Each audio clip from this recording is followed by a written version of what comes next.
Hello Violas, I'm Mr. Mylock and welcome to the Symphonic Audition set number 3.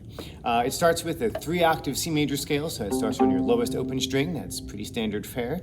That lets us see that you can get into 3rd position and even a little bit beyond into 5th position. You'll notice that it stays in the alto clef, so there are a lot of ledger lines, but really all it is, it's going up to a top C and then coming back down. Second thing on this scale there is the 2-octave D minor. It's a melodic minor scale, so check your key signature. It starts on a B flat, so low 2 on the G string, low 1 on the A string.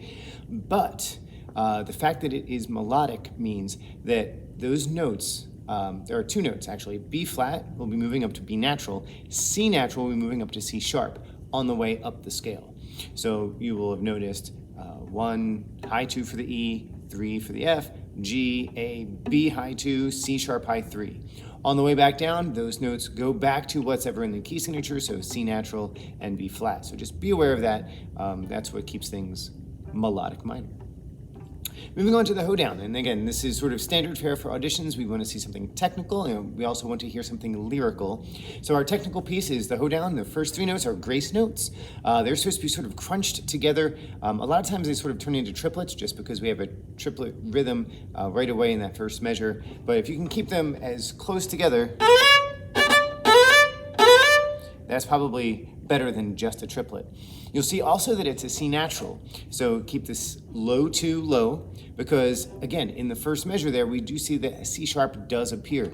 So after you have that first little gesture, then you have E flat low 4, D, C sharp high 2. So that's called a chromatic figure, where you have all 3 notes right next to each other, all 3 half steps. And then fiddle. Now, that last note of the second measure, which I guess is measure 12 on your page, I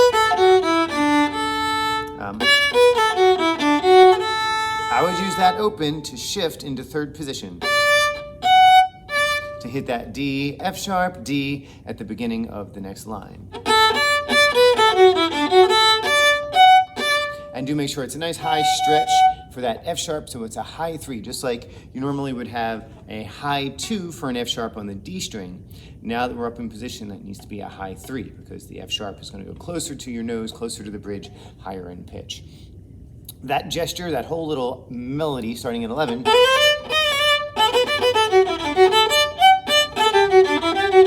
repeats.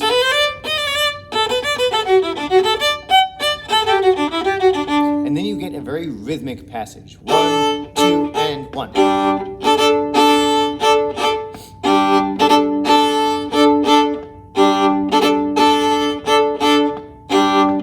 So all open strings, a lot of accents, just let it ring, have a good time. It's a fun part to play. The next piece, Girl with the Flaxen Hair, that's our lyrical piece. You see it says andante. Quarter note is about 66, but I would take it slower. The way I performed it is actually about 50 beats per minute. It's originally a piano piece and it's quite slow. So the slower and more under control you can take it, probably the more impressive it is. Especially if you can add some nice vibrato, if you can experiment with your bow speed and really change things up a little bit to make it very, very beautiful. That's what the director wants to hear. So I would start not on an open, because we want it to be lyrical, so add vibrato.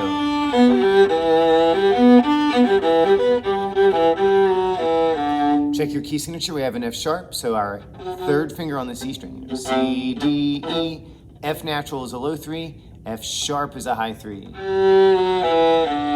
So you have that big stretch there on the C string. 1st finger, 2nd finger, 3rd finger, all whole steps.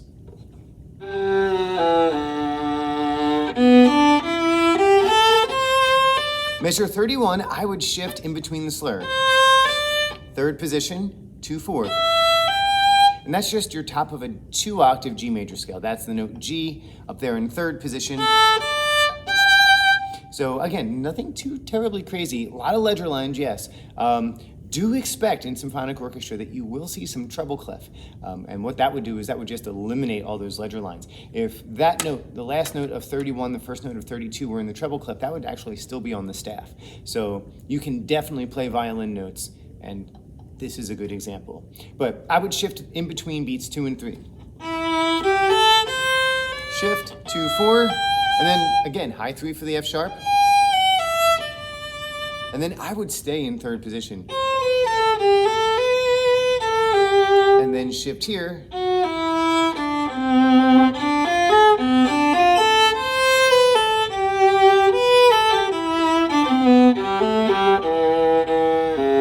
Your second to last note, C sharp, so make sure we get all the way back there and then all the way back.